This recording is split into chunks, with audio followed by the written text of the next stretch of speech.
Welcome to part 3 of the Luxury Edit. This is a 3-part mini-series, which is part of the Ipsos Experience Perspective. Within this mini-series, we will delve into the ever-evolving world of luxury experiences and how these are designed and delivered across channels. In part 1, we heard from the expert group about how they define luxury experiences. In part 2, we focused on how they design experiences and what's important to take into consideration. Both those episodes are up right now. We invite you to listen to the previous episode so you are up to date with the conversation so far. Now, in part 3, we're going to hear about how luxury experiences are delivered across channels. We will then summarize the key findings from the whole 3-part series and discuss the future of luxury experiences. So without further ado, let's get rolling with part 3. And then let's move on to delivering. So delivering and operationally delivering experiences. So Antonio, when you're thinking about operationally delivering luxury experiences across your different touch points, how do you seamlessly, make that work together across that customer journey from thought to memory? So, I was curious, it was interesting what you said before when you said, we're selling things people don't really need. What is the job to be done of watches and jewellery, and how do you play with that customer journey? I think the most difficult part of our job is just to surprise our clients. I mean, how to surprise a client that can afford everything, right? And this is, it's a challenge as well in the hotellery, right? And I think hospitality, when we look back at the 20 last years, and actually I have to say, the last people we recruit, most of them are coming from the hospitality because, as we say, you, okay. Not for all of them. Do you want a job? Not for all of them. No, but as we say, the relationship is key. The relationship we are having with our clients, the relationship our client has with his sales ambassador, right? Of course, the product, the quality of the product, the heritage behind the product, the design. It's all very important, right? But at the end of the day, we are creating this whole environment, which is very important. The client has to keep a wonderful and unforgettable memory of this moment. As I said, normally we don't buy a luxury watch or luxury jewelry every week or every month. Some clients do, right? But for most of them, no, it remains something very special. So it is our I'd say it's an honor, but a great responsibility to make sure that this moment is just unique. We're going to remember this for years. And when you're delivering that moment, then how do you make sure that your frontline staff know how to deliver that unique experience? Give some concrete examples. I think one of the most concrete examples is about the hospitality, right? As I say, the product is one thing, it's just the way the clients are received. How can we surprise them? And nowadays it's very important to know the clients very, very well. We have the CRM, we have different tools nowadays that are helping us by doing so. But at the end of the day, the key are our employees. The key is the sensibility, is the connection they create with our guests. I don't know if I answered to your question through this. Right? Yeah, and just thinking about that customer journey. And Robert, when you're training the frontline staff here in the hotel to have that unique connection and recruiting as well, the generation that are coming in today, what are the differences in how the operations run, and how do you maintain that standard that your customers expect from this beautiful hotel and the experience? Yeah, that's an excellent question. We have especially in the luxury hospitality, we have what we call certain service standards, minimum standards. They're there to really ensure that there's a consistency across the guest journey in the hotel, and at the same time we probably weigh that at minimum 50, maybe even more than 50% of how we deliver the service is what we call the emotional standards. And they're really based on the interaction that one of our colleagues will have with a guest. And they're not only allowed, but sometimes we tell them, you have to go much more beyond that standard. You have to go off the book in a positive sense, meaning that you really need to understand what excites that guest, what interests that guest. It could be one thing for you and another thing for you, and and our service staff needs to understand what the difference is and how they can deliver that and how they can wow that guest. So we try to encourage in the trainings with our employees that they have all liberties to go out and beyond those standards in order to excite those guests. And those could be very little things, you know. It could be in a conversation that they find out that the guest likes, I don't know, some type of a car, and maybe the employee will go out and get a car for a day for that guest to test drive because they have a connection to a local car dealer here and surprise the guest with that. You know, it could be little things like that that don't cost us much in a monetary sense, but that have a huge impact for the guest experience. And I think the most important thing today, it's all about being spontaneous about it and having that spontaneity, because I think that's what really excites the guests. Of course, that means for the training of the people, there goes a lot of time and effort into getting them to that stage that they can deliver it on a very spontaneous level. But this is the only way how we can differentiate today. You know, in Geneva, you have the highest concentration of 5-star luxury palaces per capita in the world. I don't know if anybody knows that, but it's actually a fact. So, you know, the only way to differentiate is not by product or not necessarily by design, but it's really by aspects like the design of the hotel, the cultural heritage, but then also by the experiences that we're able to deliver. And that goes through the people in the hotel. And they also have, by the way, they always have the best ideas. So it's not the management that has the best ideas, it's the people who deliver it. They have the best ideas because they know our guests the best. I mean, they have the daily interactions with the guests.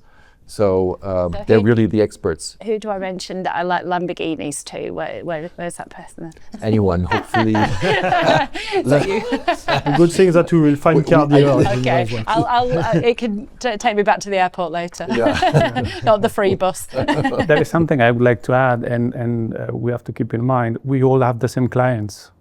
I mean, we all have the same clients, and the standards are getting high and high everywhere. I mean, the client that comes to your hotel, then he comes and shop from our company. Once again, the expectations in terms of service, in terms of welcoming, I mean, are the same. So it's a really interesting point. I mean, do you ever think about that in the customer journey? I mean, you know, Geneva watches, your 5-star palaces. Do you collaborate? Do you ever think, you know, collectively how Yes, we do. Yes, we do. And the idea behind this is, once again, to offer a very personalized service. You know, when as you said, when you mentioned you were greeted by your name and you were surprised. Once again, we go back to this, how can I surprise the client? At the end of the day, it was not a huge preparation, but the person felt special. Oh, they know me.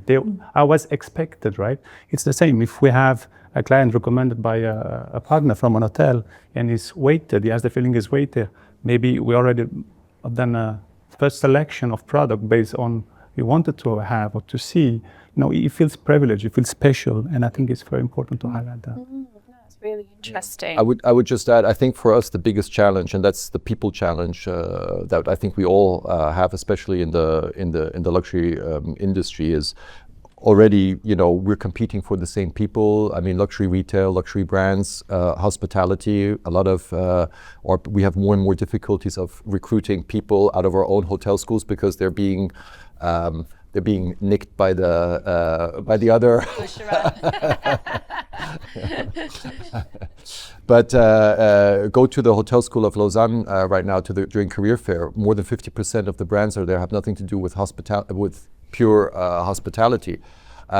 So that's an interesting aspect. That's interesting. But I think the big challenge today is, and this may be hopefully also where AI can help us, is that, you know, surprising a guest once, getting it right, that's easy. But doing it consistently across all levels of your organization and all services, and doing it that on a consistent way in a very personalized manner, that's a totally different subject. So, and I think that's where we, you know, that consistency doesn't mean everybody is getting the same. Consistency means that we're able to deliver a very personalized experience consistently to every individual guest, because none of our guests are in any way the same. And I guess the consistency here is in the beauty and the cleanliness, in the arrangement of the room and everything, you know, being perfectly on point and ready for you when you go in. And it's that human interaction where you can have the surprise and delight. But even in the room as well, little touches. Yeah, We had a absolutely. look around the penthouse and had the beautiful, Japanese whiskey there and some of the unique drinks. For instance, our room attendants, one of the things, they know much more about the guests than we do, because they're in their room every day, so they know how they use the room, what they have. So they're an integral part for us to surprise the guests, because they sometimes can tell us, look, I found out the guest likes certain things, or eats more of that chocolate rather than the other chocolate. So we try to then adopt or go out and get something very personalized for the guest. So they're an integral part. Their role is not just to clean the room. Their role is really to make sure that we're able to deliver those surprises. But getting them there, that's the difficult part. I love that. And it's a real systems thinking approach, isn't it? Just making sure that, we realise the interconnection between these very important people, cleaning the rooms, tending the rooms, maintaining the rooms, and, the front of house as well, and having that connection, that system between them. I think that's great. And do you see that, Vivian, in other travel? So operationally, the connection between front of house and the support team, I guess, behind the curtain, doing the very hard work of maintaining and making sure that level of standard of cleanliness and everything is in its place. Yeah, definitely. I think in the luxury field we have to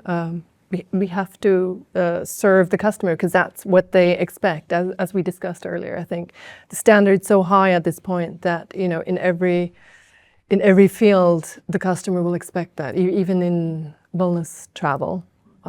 Yeah. Fantastic. And Nora, from your perspective, when you're designing experiences, how much does the operation and the delivery of the experience come into play when you're thinking through the design of the physical? Well, being a designer is a huge responsibility, because there's a visual culture and a functional aspect. And on one hand, on this level of design, you're trying to create a piece of art. You're trying to create an elevated space that is a quality that goes far beyond the essence of the everyday. But at the same time, we as designers hope, as do our clients, and we've talked about this today, that people leave with a sense of memory, and that ultimately they will return. And the notion of return is generated on many levels: the sensory, the emotion, but it's also created if a space works. Because if it doesn't work, ultimately, the ergonomics of the bed are not good. If the air quality is loud, if the colors are not designed in a way of the psychology of human calm, for instance, then you can be any kind of brand, but you won't get the people to come back. So our responsibility is not only to create beautiful spaces, but I must say at times to educate our clients, who are the people at your table, to help them understand how we as designers might create a space that has a different culture of visuality, but that will elevate the sense of the human experience at their destination. Yeah, and interestingly, when I've worked on projects designing hotel experiences and restaurants and airlines, thinking about the OPEX as well as the CAPEX is so important, the operational expenditure of keeping it, being able to clean the shower, the glass shower, glass showers are really hard to clean, aren't they? To get that, streak free. When I was younger in student days, I used to work as a maid, and, it's really hard to get that perfect, glass shower door clean, and so you need to take these things into account. It's all well and good having these wonderful materials around you, but they need to be maintained and kept and look on point every day, don't they? Yeah, I think so. Education, as you mentioned, Nora, has a special place, and so I imagine that, especially as Robert, you mentioned how difficult it is to find new colleagues to the team, and we've heard how challenging it is since COVID in the hospitality industry. what do you see when it comes to educating, training your staff as an independent hotel, so you don't have standards? And then I would have the same question to you, Antonio, because you have the standards for the franchises. So is it a real challenge to define what to teach? Yes and no, but let me just to clarify, we do have internal standards, so we do have that. They're just not they're just they not are defined by yourself. This is what I meant. Well, more and we work with an outside organization also that is well established among luxury 5-star hotels that provides a certain level of minimum standards. Is what I said before. There's a service standards and product standards, but also there's an emotional component in there in order to to connect with the guests and everything that we said before. So we do work on that. We have an internal, there are many trainings that we do internally with our managers who are training new people who are arriving, because obviously they don't know the hotel, but we try to recruit as much as we can from other 5-star luxury or people coming from other having already that experience. So it's much easier to train them on the codes, or we don't actually need to train them on the codes. They understand them already. Rather than if you take somebody, to stick with your analogy, from Mars, who's coming into this environment for the first time. So there's a difference there. But we do that too, because they may bring the right attitude with them. And it's better to have somebody then who brings already the right attitude than just the technical skills, because that's the easier part to train. So we do that internally, but we also work with external companies, especially for management. We're not part of a big international hotel group where they normally have their own departments for that to come in and to train the staff. But we tried again, but the beauty about this is we can much more personalize that training for the management and more on their needs. So in our annual review process with our people, we usually try to establish what are their development needs, and then based on those needs, we try to establish a development program or development programs where we can train also the management staff. But I would say today, especially after COVID, it's become much more important, especially for the people working on the front lines. It's become so crucial now that the management that is also working front line train these people. It's taking people out of their environment, putting them into a room, giving all that theory. It's especially with the younger generation now, TikTok generation, they want to have short videos, have things explained in 20 seconds, and then they say, okay, I know how to do it, and then they go back on the job. And that's what we're doing as well. We're trying to, work with technology also to respond to their needs about how, they connect with training and all that. And, I remember the times we spent days in a room being trained, but today you cannot do that anymore. And how do you measure and assess the success of your customer experience If I can continue on that, because I think that's the main change, where it's attitude rather than technical knowledge. And that's one of, when you look back 10 years ago, what the most important was hiring someone that has experience in our field. So we had this technical knowledge about watchmaking, jewelry, and so nowadays attitude is key. Attitude is key because attitude is linked to your education, and technical knowledge you always can learn, as you said, and you learn it very fast. And internally we have, as I said, we have different watch brands and jewelry brands in our portfolio, and we have different trainings that we do in a very regular basis. And although I have to say they are very well trained, of the clients know better the product than our staff do. And that's the reality. We have to live with it. And at the same time, it is very important. That's why we go more into this hospitality side, just the know of welcoming people, the know how to treat people, how to make them feel special, right? Just to make sure that they live a special moment. And this is not always compatible, I would say, with this technical side. You have sales ambassadors that are very good, they know the product very, very well, but they still have this difficulty to bring emotions, to create a storytelling around the moment. And it's that connection, isn't it? Yeah, between two people. And it's head and heart training, isn't it? There's things you need to remember and do correctly. You have to have both. Yeah, and then exactly. Then there's training people how to connect spiritually and emotionally and from an energy perspective with other people as well. And yeah, I don't know, do you either have it or you don't? Is it something trainable? Is it something you can spot in hard and recruitment? soft skills, yeah. I always try to give an analogy with driving a car. I always say driving a car, when you first drive a car, you're very focused on the technical stuff, and you pay attention to the technicals in the car and the street signs and all of that. But once you drive a car for a while, all that becomes, you're no longer paying attention. You're doing it automatically, and you're doing other things instead. Having a conversation with your neighbor, or maybe being on the phone having a conversation. Obviously, not holding your phone in your hand, but you see that a lot also today. People are no longer focused on driving. The same is sort of in our business. All the technical stuff that they need to know, it should be automatic, so they can focus on the guest or on the customer and have a conversation and do everything sort of on the side without having to, have you ever, checked into a hotel and the receptionist was only focused on the computer and all of that? Obviously, that person was so focused on the technical side and not trying to give you a warm welcome or a welcome that you deserved or that was important for you at that time, but more on the technical stuff. So, and I think that's where we need to get all our people to really do this technical sort of, nobody sees it.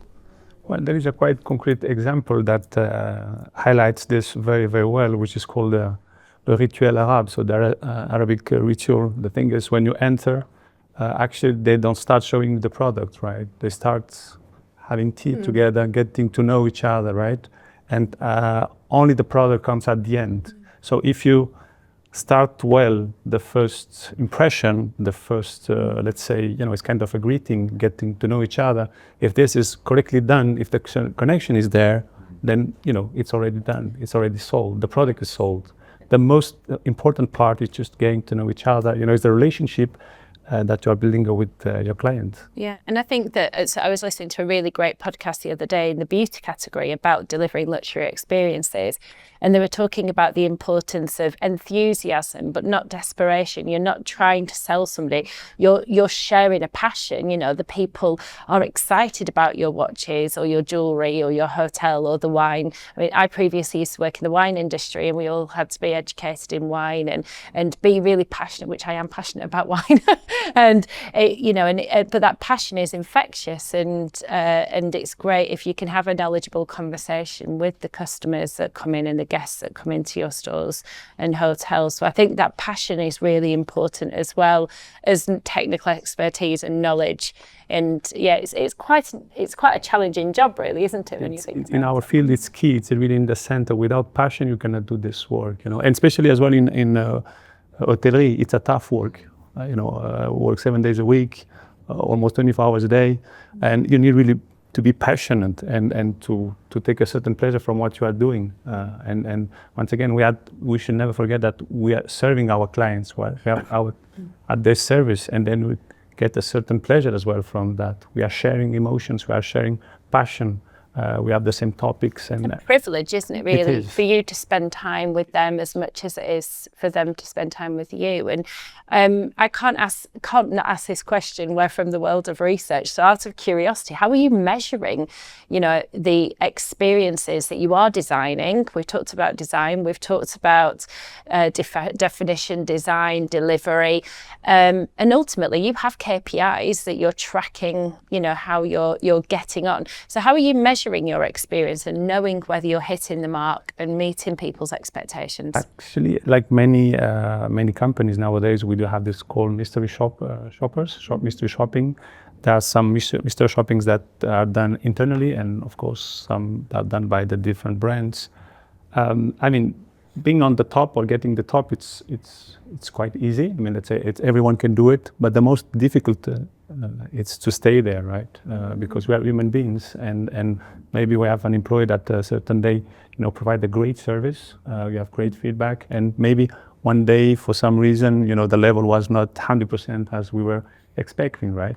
And those are the most common KPIs that we are using, really based on very concrete touch points. And this is all about the travel journey by starting from entering the boutique, all the process, selling process, storytelling, and leaving the boutique. And we do have clients that really buying the products. It's not only we are playing a game. There's just, it's very difficult to know if the person is a real client or not.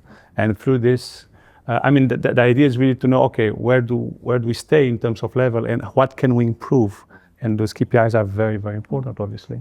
And what about yourself in terms of customer experience? Well, we try to get the feedback already during the stay of the customers. So one of my, and that's what I try to preach to all my staff, I said I would never want to see a guest leave the hotel unhappy. So we need to know before the guest is leaving if the guest is unhappy. Ideally, that the guest is always happy. But there are occasions, of course, where a guest is maybe not so happy. So but we need to have that feedback already during the stay, because that's, for us, that's the moment when we can still recover the guest. We all know that a guest leaving or a customer leaving a store is unhappy. It's going to cost you 10 times more to get that guest back than when you're able to already recover that guest in the hotel or in the store, and they leave satisfied. But apart from that, of course, if we're not always able to capture the feedback during the stay, social media is a great tool to monitor, to see if the guests were happy with the experiences that we provided. We also send every guest that checks out at the hotel a questionnaire. But we also have to be mindful that in my hotel, I have a lot of local guests, actually. They use the restaurant, they use the bar. I don't have always their data. So the social media nowadays is a fantastic tool, because some of them may feel compelled to write about their experience, good or bad, on social media or another. So we monitor that as well, and then try to, obviously we thank the guests who had a great experience, and, we feel, validated that we are doing it right. But also at the same time, those guests who were not satisfied, we try to get into contact with them, apologize obviously for the experience that they felt was not up to their expectation, and at the same time try to invite them back and to recover it again. So, and I agree that getting that consistently right, that's a big challenge, but at the same time, that's the motivation why we're doing it. And Stefan, what are other ways that companies are looking at customer experience and channel performance as well, in the luxury space? Yeah, well, that's an interesting point. It's very, very interesting things, because traditionally and historically, the way of capturing the feedback from the customer started with the hospitality, with the hotel in the luxury world. It's not something which was so commonly done, for example, in the watch industry. There was not this CRM, as we say, but it was present in the hospitality. And then mystery shopping, as you mentioned, is also a very usual way, but with all the limitation you can get. I think what is really important to get in the customer experience and luxury is that, we used to say that in any kind outside of luxury, in any kind of relation that you will build, there are things that are truly impacting your relation to the brand, and there are things that are maybe a bit less important. We often quote, when you have a relation with your bank, if you wait a bit long on the phone, you may be a bit unhappy, but it's not so critical if after that you get the answer you need and you get the service you need. The thing is that in the luxury experience, almost everything is a critical impact, because as said, it's a matter of attitude, it's a matter of projection, and people will have projected exactly their expectation, or at least what they dream about. And addressing a dream is much more difficult than addressing a checklist, actually, of things that you should do. So that's why it's really important to capture. I like the fact that you are saying, you need to know before they leave if they are unhappy, in order to address the things. And I think that's more and more true probably in the retail as well, because this experience this is what I was saying at the beginning. It's fully part of what the people are buying actually. Actually, it's funny because you were quoting you never need to buy a 10K watch to tell the hour. It's something I'm also saying quite often. But that's the thing. You buy the full experience. So I would say probably when it comes to research, what we see traditionally in luxury is mystery shopping is very typical. That's probably the way that most of the brands have been doing.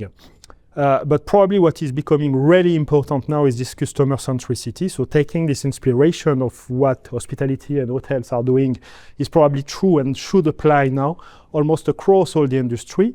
I would even go further. It should probably apply beyond the experience in boutique or in the hotel in itself, but across all the touch points, because we were speaking about omnichannel at the beginning.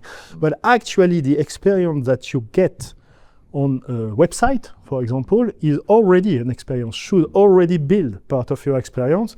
And when you look a lot of brands, a lot of luxury brands actually, most of them are very nice websites. I have Hermes in mind or Louis Vuitton, for example. Their websites are super nice. They are often connected to the communication perspective, but they are very rarely predictive or consistent with what the experience will be in the boutique.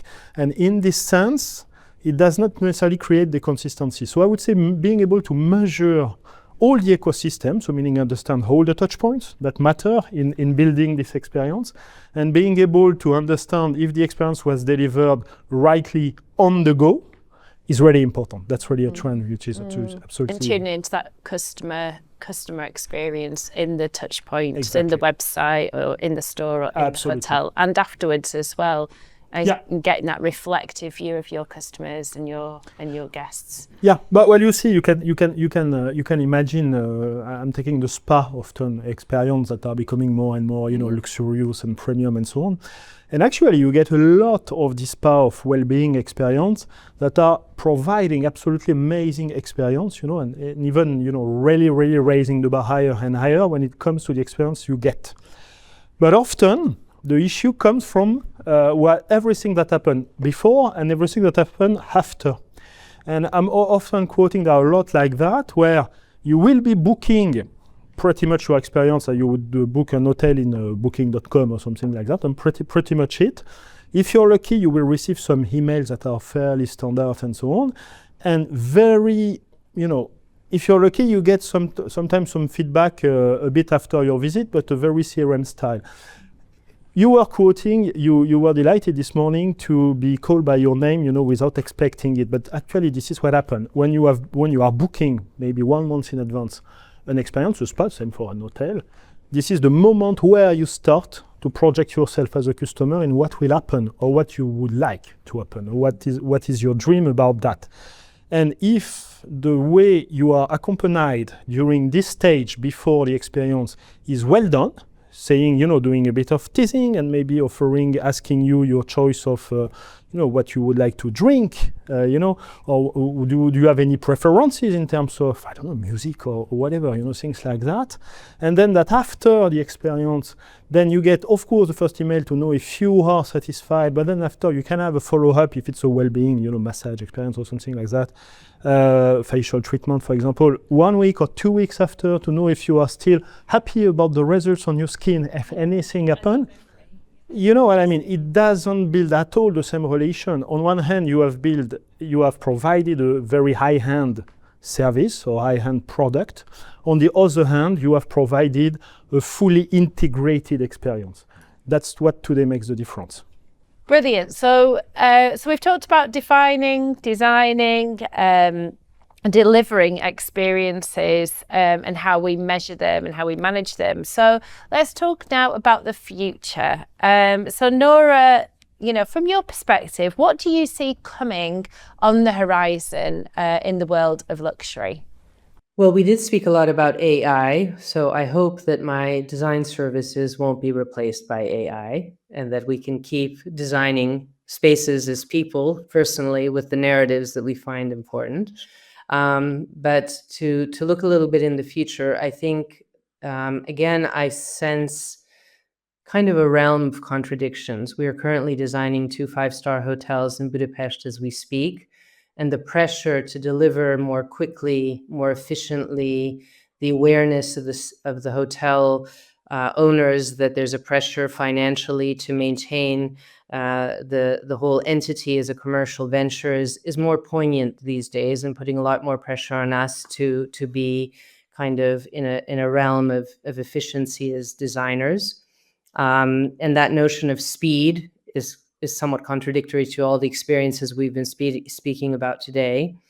At the same time, I think there will be much more responsibility on all of us to make sure that the entities that we're providing, whether they're products or spaces, are truly responsible in vis-a-vis where the world is going. I mean, we spoke about the whole notion of sustainability.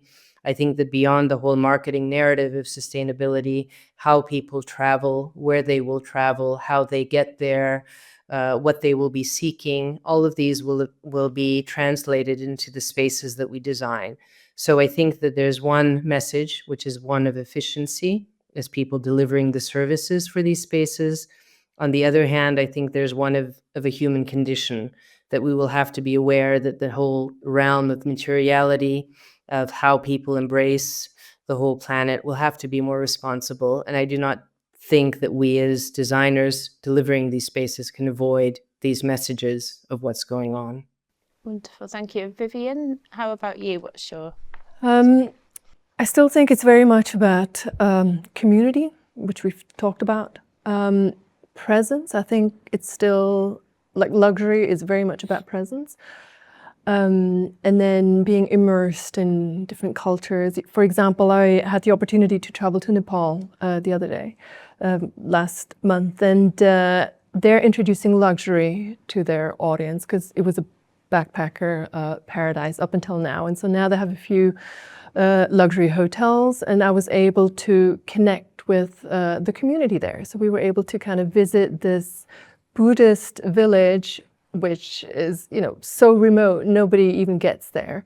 And I thought that was an enormous luxury experience, you know, something nobody's able to experience really.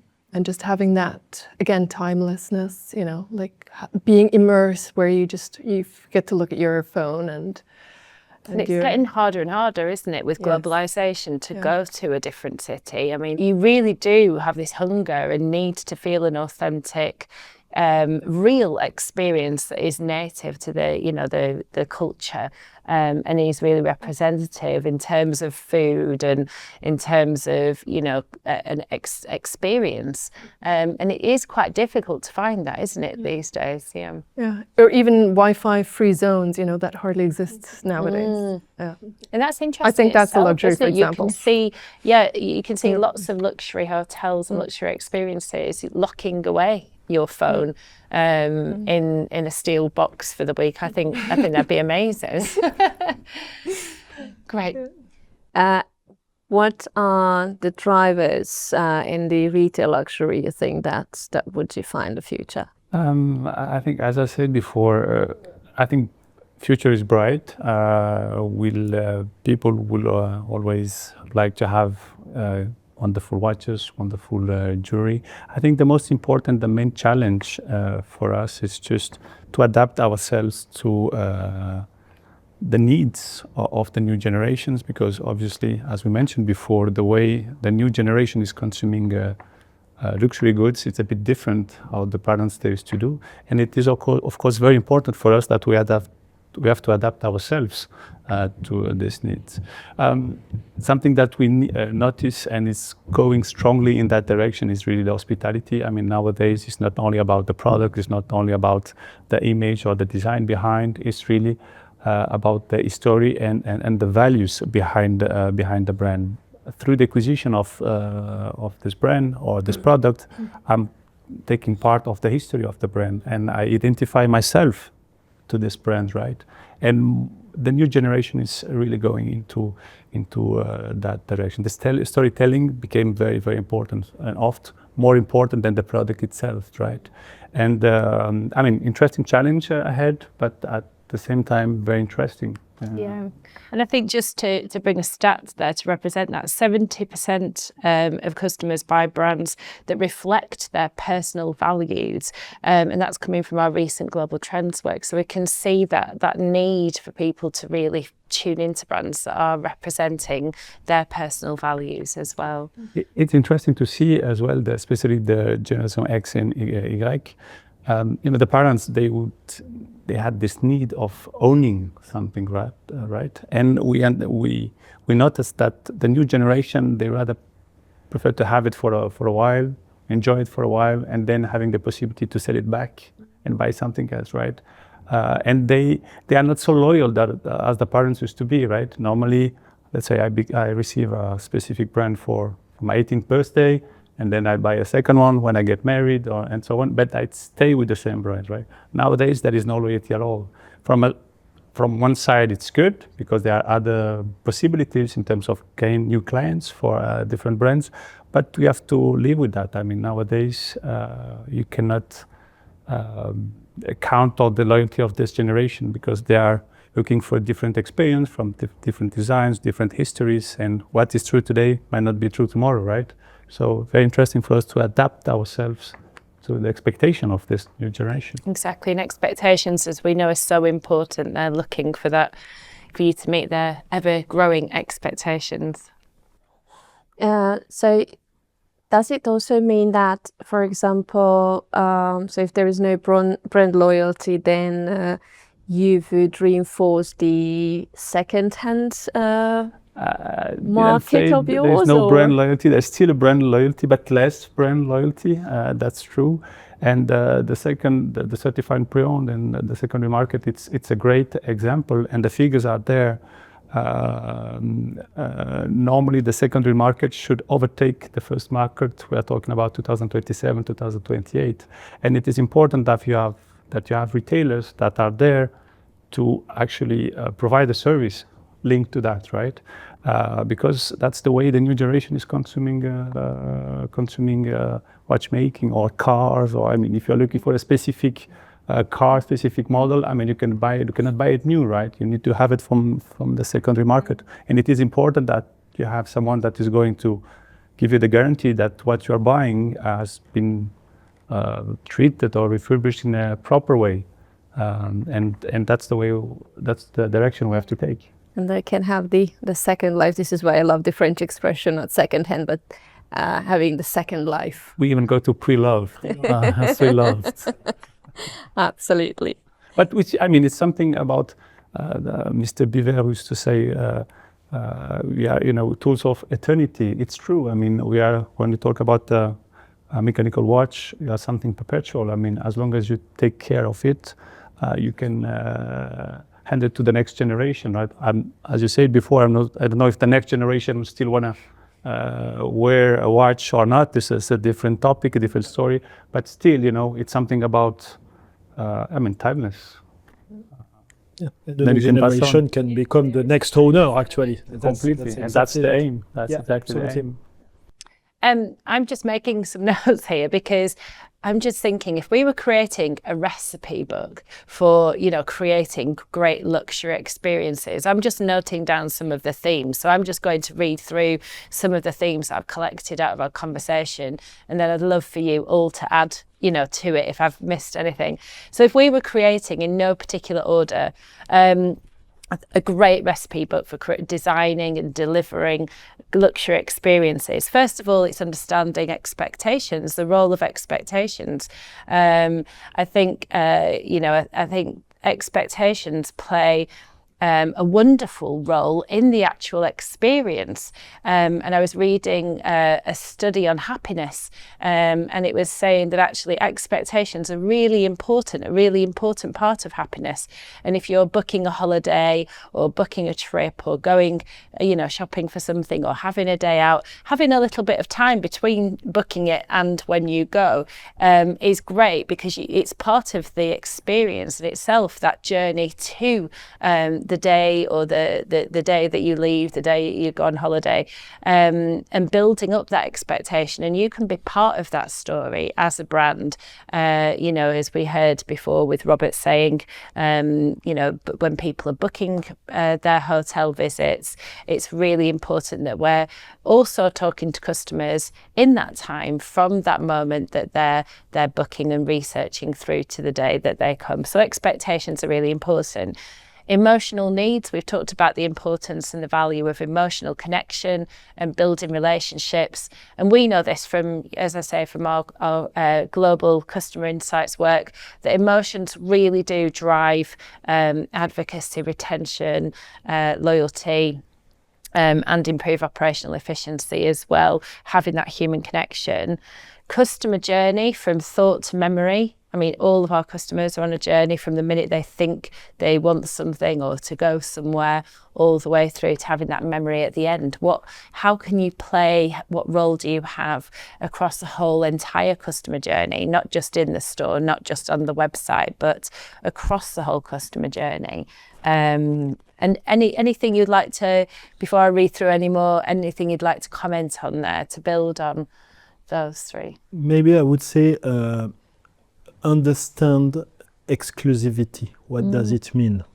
Because when you say expectations, could be aspirations, emotional expectations at least. But luxury is made of aspiration and exclusivity. It's not necessarily price exclusivity. It can be accessibility. It can be getting something which is very personalized to what your expectation. But it's continuously reinventing exclusivity, because it's one of those things, the definition, which is changing with the new generation. You know, what is exclusive for your grandparents is not what was exclusive for your parents, and it's not what is exclusive for kids, basically. So. Yeah, and I think that's really interesting, that personalisation and customisation as well, that balance between those.